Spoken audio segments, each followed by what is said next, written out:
Hi, do you know what is advocacy threat? Advocate-னா யாரு? நமக்காக போய் வாதாடுவார் கரெக்டா? அதுதான் advocacy threat-ம் கூட. What is advocacy threat in the case of a practicing chartered accountant? நீங்கள் ஒரு கம்பெனிக்கு ஆடிட்டராக அப்பாயிண்ட் பண்ணப்பட்டீங்க கரெக்டா? இப்போ நீங்கள் அங்கே போய் ஒர்க் பண்ணும்போது அங்கே போன அப்புறம் தான் தெரியுது அங்கே இருக்கக்கூடிய CFO Chief Financial Officer is your classmate or is your schoolmate and you've been the best friends of each other. ரொம்ப நாளாக you've been following each other and நீங்கள் செம்ம ஃப்ரெண்ட்ஸ் ஓகே ஒன்று ஃப்ரெண்ட்ஸாக இருக்கலாம் இல்லை காலீக்ஸாக இருக்கலாம் இல்லை whatever you have a very strong bond with each other. அதுவும் இல்லாமல் நீங்கள் எந்த வருஷம் அங்கே ஆடிட்டர் அப்பாயிண்ட் பண்ணப்பட்டீங்களோ அந்த வருஷம் ஒரு மிகப்பெரிய இனிஷியல் பப்ளிக் ஆஃபர் அந்த லிஸ்டட் கம்பெனி வந்து தே ஹவ் கான் ஓகே இந்த வாட்டி வந்து we are just going for a public offer அப்படின்னு சொல்லிட்டு ஒன்று ஃபாலோ ஆன் பப்ளிக் ஆஃபர் ஒரு IPO whatever ஏதோ ஒரு பப்ளிக் ஆஃபர் அனௌன்ஸ் பண்ணியிருக்காங்க.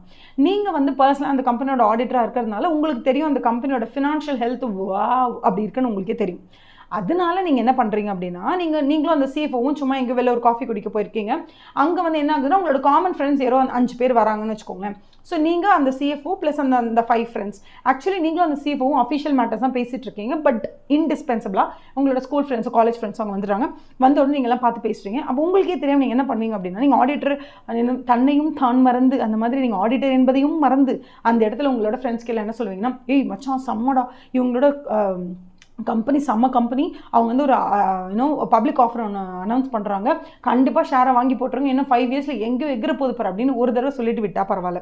அது அப்படியே ரொம்ப எம்ஃபசைஸ் பண்ணும்போது சுற்றி வர இருக்கவங்களுக்கு என்ன தோணும்னா இவனை ஆடிட்டரா இல்லை இவனுக்கு மவுத் பீஸ் ஆயிவன் எதுக்காக இந்த கம்பெனிக்கு இவன் வக்காலத்து வாங்குறான் எதுக்காக இந்த கம்பெனிக்கு இவன் இவ்வளோ தூரம் வாயடிச்சு பேசுகிறான் ஒருவேளை எதுவும் கமிஷன் வாங்குவானோ அப்படின்னு உங்களையே டவுட் படுற அளவுக்கு நீங்கள் போய் அப்படியே ஓவர் என்தூசியாஸ்டிக்காக எம்ஃபசைஸ் பண்ணி அந்த கம்பெனியோட மவுத் பீஸ் ஆகிடாதீங்க.